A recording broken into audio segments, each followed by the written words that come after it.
And in fact, President Biden and Israeli Prime Minister Benjamin Netanyahu sparred over the future of Gaza once the war in Hamas ended.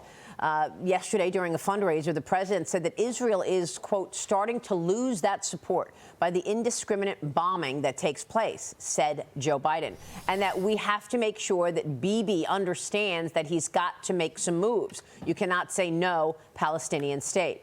These comments coming after Netanyahu said he would block the Biden administration's post-war plan to have the Palestinian Authority take over Gaza. Joining me right now is former CIA station chief who served in Moscow, Iraq, Pakistan, and Fox News contributor Dan Hoffman. Daniel, thanks very much for being here.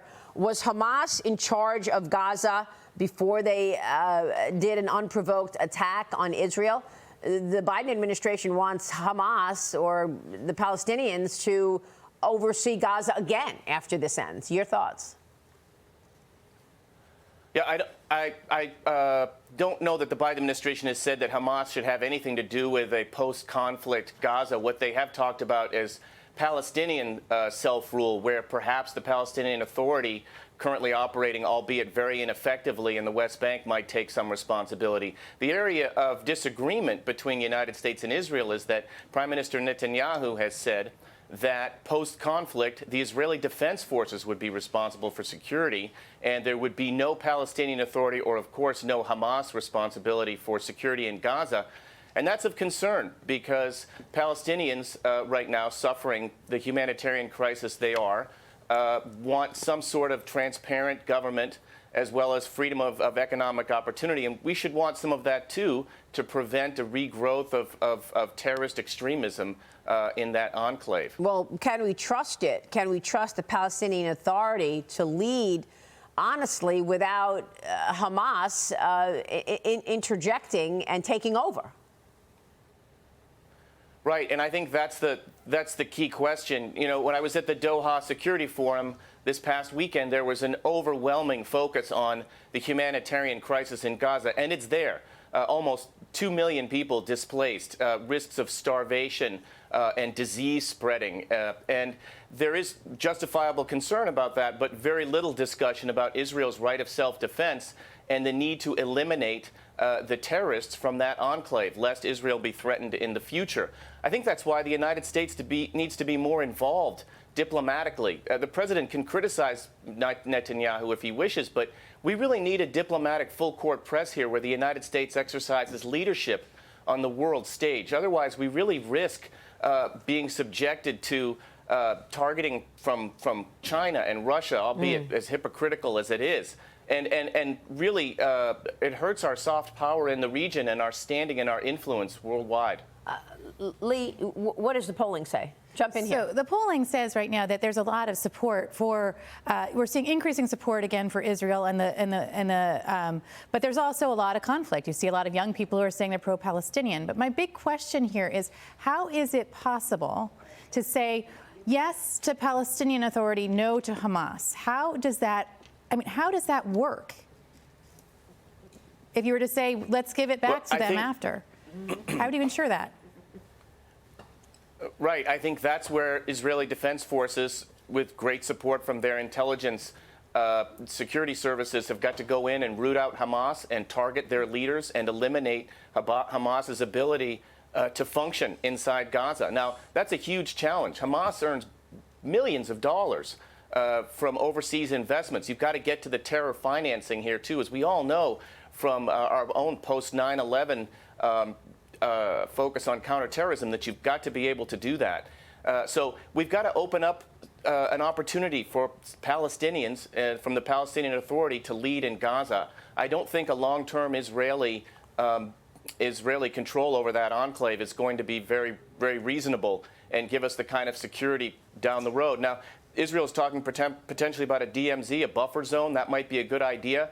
Maybe Israel oversees the security with the UN. This is where the United States needs to exercise leadership. We could get UN peacekeepers into Gaza as well at the right time. But Israel needs cover to carry on their mission of destroying Hamas. Yeah.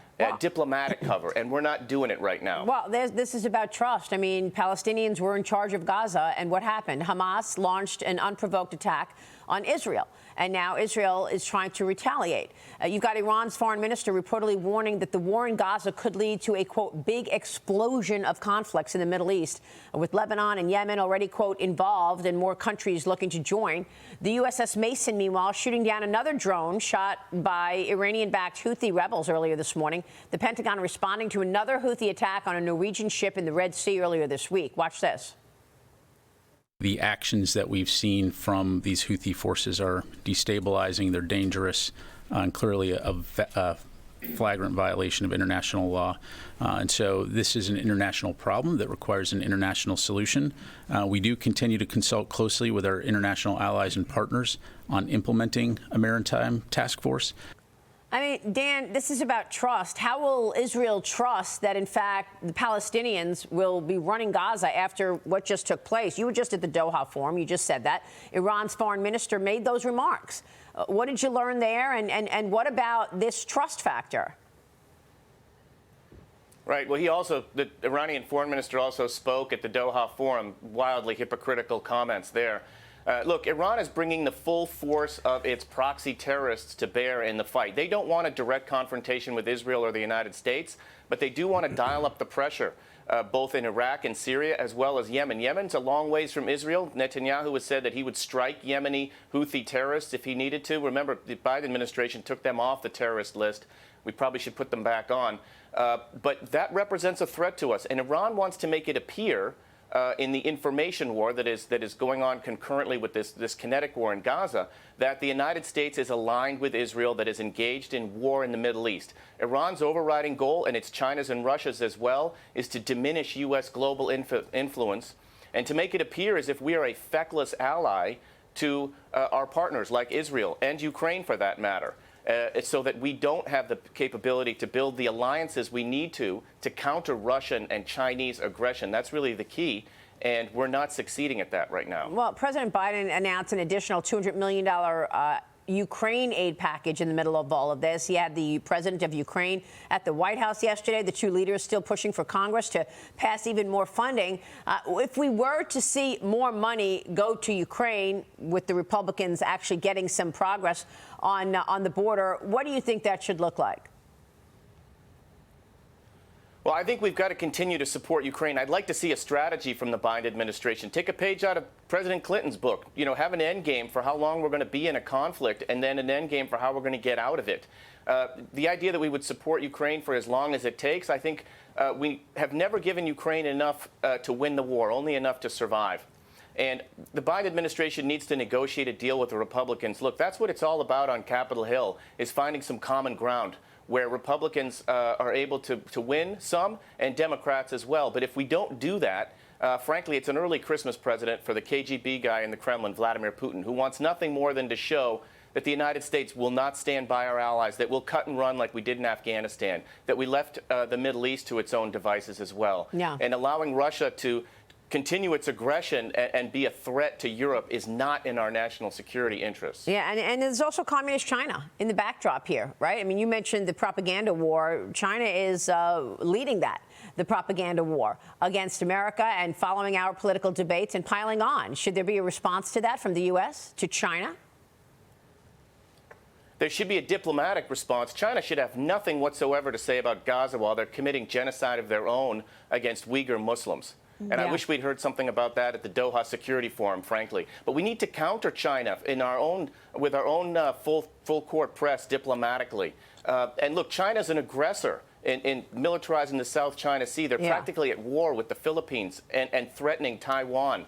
So we need to counter that and defend and deter and build our alliances to do it. AUKUS is a good start in Asia with Australia and the UK and our growing relationships with the Philippines. But there's more to be done for sure. And I'd like to see us taking on China in these forums. We weren't there at the Doha Security Forum. There was no U.S. senior official except for Senator Lindsey Graham, who took it to everyone on Hamas and did so quite eloquently. Interesting. All right, Dan, thanks very much for giving us the lowdown. Daniel Hoffman joining us this morning, just back from Qatar.